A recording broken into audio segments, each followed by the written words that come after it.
From the studio that has won no awards whatsoever comes the podcast that should have already been canceled. Welcome to another episode of Have You Read This? A podcast for bookworms, lovers of sarcasm, and those dangerously close to overdosing on caffeine.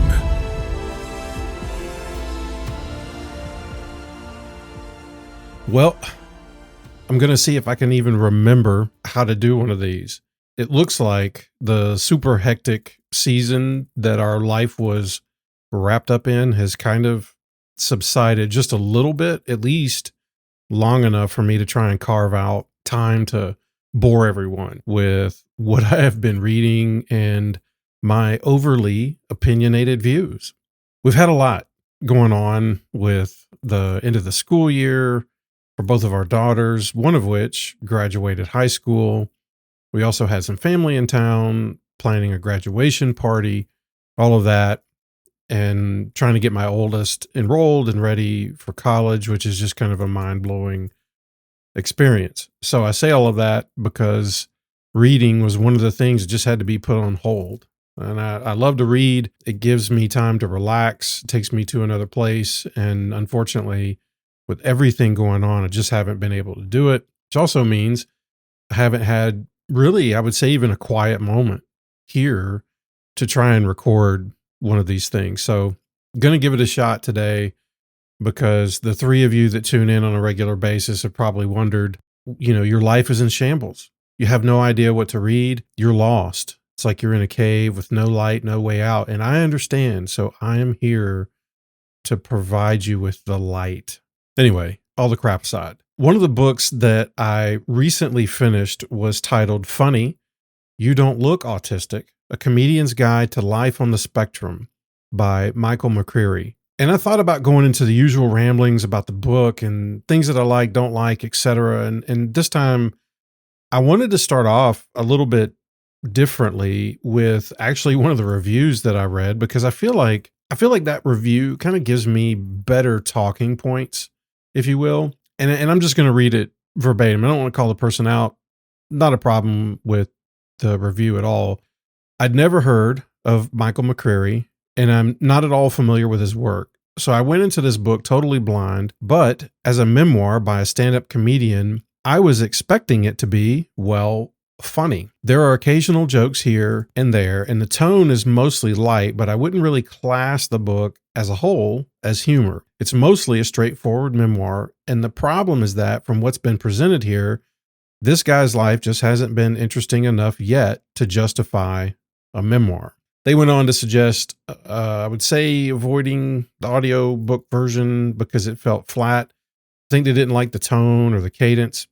And really, all of these could be valid points, especially if you have what I would say little or no experience at all with autism. And I'm not going to sit here and claim that I'm an expert by any means.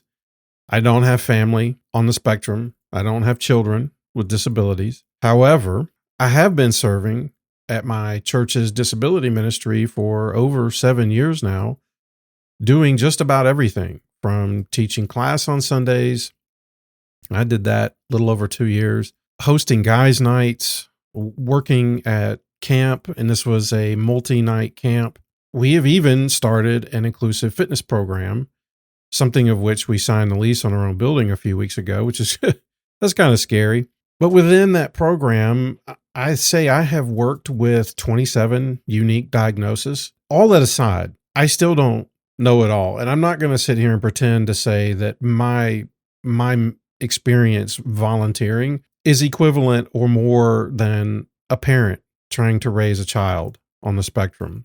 I'm certainly not going to make that comparison at all, but I do feel like my experience gives me just a little bit of foundation about which to speak about books like this. I've seen firsthand how someone can be labeled as quote unquote not looking like they have a disability. And I think pretty much everybody's heard that, right? I know I've heard it when I've been out and about, and sometimes you might hear like a stranger say, "Oh, I'm so sorry.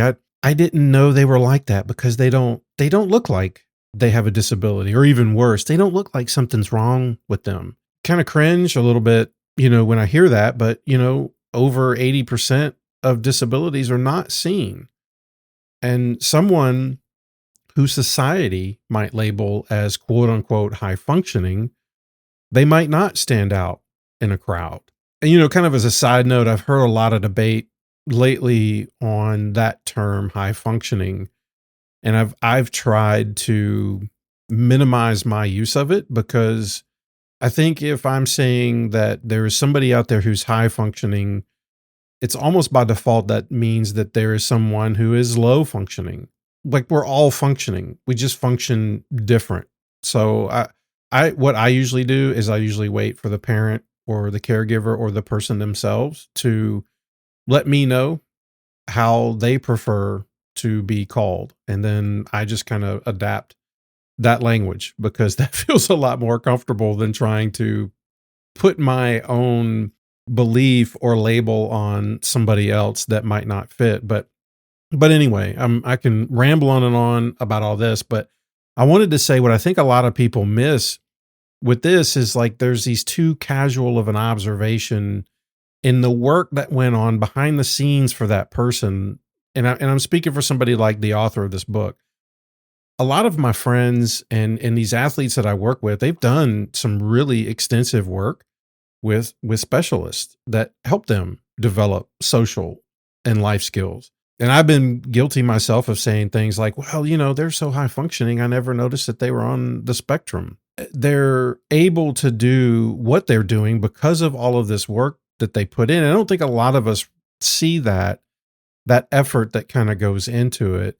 And I really believe that applies here to this book, especially with McCreary pursuing a career as a comedian. Because I think not only those affected by disabilities, I think that they're judged a lot of times unfairly, but I also have seen that the opportunities that are available are very limited. A lot of times in a church setting, and I'm not, our church is excluded from this. Our church is really doing a fantastic job, but a lot of times in a church setting, what you'll see, the volunteers are like a greeter. Oh, so-and-so has Down syndrome. Great. We're just going to let them be a greeter. But what if they're not a people person? What if they're great with finances? Like, why are we not asking, some of these other questions? What if they want to be a stand-up comedian? Yeah, I can imagine if somebody had approached McCreary and was like, well, we diagnosed you with autism, so comedy, that's out for you. I mean, that's kind of a terrible way to approach it. And we've kind of had this similar approach here with our inclusive fitness program. What should we be asking? I think we should be asking, what goals do our athletes have? We should be making a way for them to work as coaches, as long as that's their interest and where their skills are. I doubt many people would expect McCreary to pursue a career in comedy solely because of his disability, which I think is a shame. He should be able to chase that dream just the same as anybody else out there.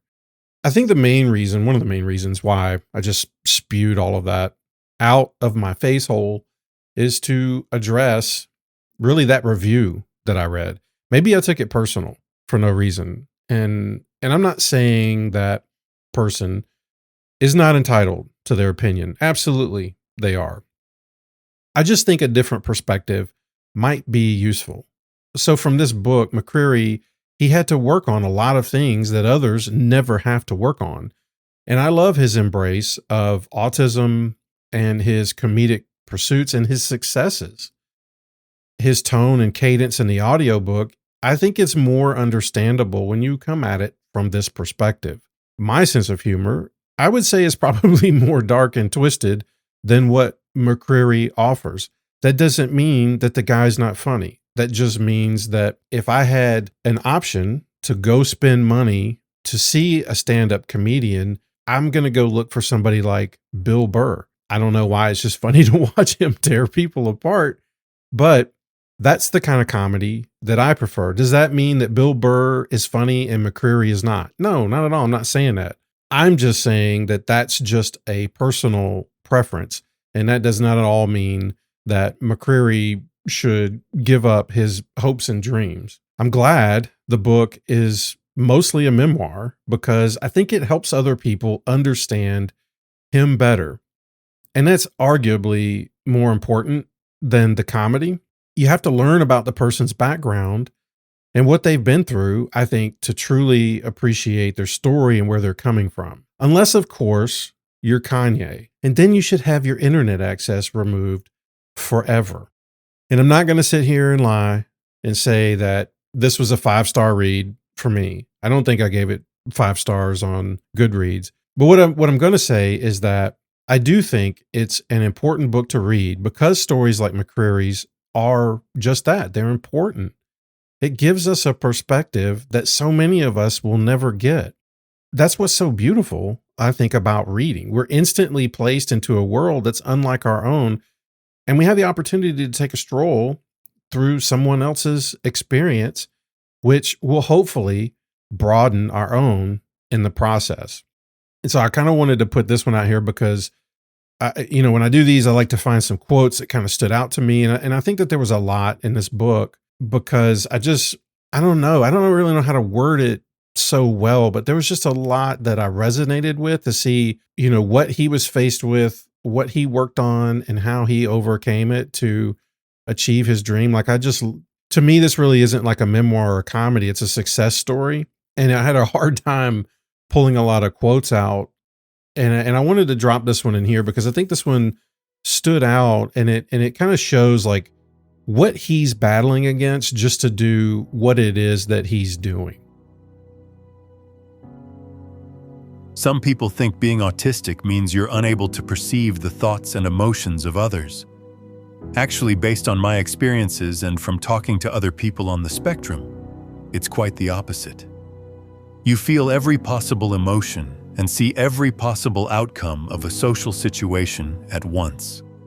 It's kind of like being Dr. Manhattan from the comic Watchmen. You're seeing several timelines happening simultaneously. But unlike Dr. Manhattan, you can't teleport to Mars every time you feel overwhelmed, so you shut down and remove yourself socially. People are exhausting, and when your brain is working overtime to try to understand them, it can suck the joy out of socializing. I sure hope that I'm back on track with this whole reading and podcast release schedule. Like I nearly forgot how to do. I forgot how to do all of this stuff and I had to go figure it all out again, which kind of sucks. But that's a great thing when there's like 4 people that tune in and listen. I mean, could you imagine if I were actually important and it was like people that got upset because I missed a release schedule? That's not happening here. I could tell you that. On the website, haveyourreadthispodcast.com, I'm going to put together the show notes for this episode. I'm going to toss in some other memoirs that I feel like reading. No, it's not all going to be disability related. One of the things, like it is important to understand McCreary's disability and the things that he had to do to become a comedian. However, I didn't get the vibe that he was like, I want the disability to define me. He wanted me to define me. So I want to put in a lot of other memoirs for that reason, not just disability. And on the horizon, this is something that I'm actually pretty stoked about. And no, this is not sarcasm. I'm actually I'm planning to talk to a real live author. Can you believe that? I suckered somebody into that. And I don't know how it happened, but we're just going to go with it. I'm in the middle of reading In the Darkness of Shards, Poems from a Broken Place by Catherine Castillo. And, she had reached out to me and I was like, when I got the book, instantly, I just loved the name. I was instantly drawn to this. I've been trying to read poetry and trying to find, I guess, the type of poetry that I enjoy, but I've been trying to read just about everything really that I could get my hands on. And I'm excited to kind of go through this, and I want to schedule some time to record with her and get her thoughts on like where she was when she wrote some of this kind of stuff and just anything that has to do with writing and poetry. I'm really excited about diving into that. And if you're an author out there and you want to sit and chat about your book or really just writing in general, maybe it's your process, let's touch base because I want to figure out how we can make that happen. You know where to find me on social media or the website. And in the meantime, Just visit the website, click on store, and go buy some crap. Until next time.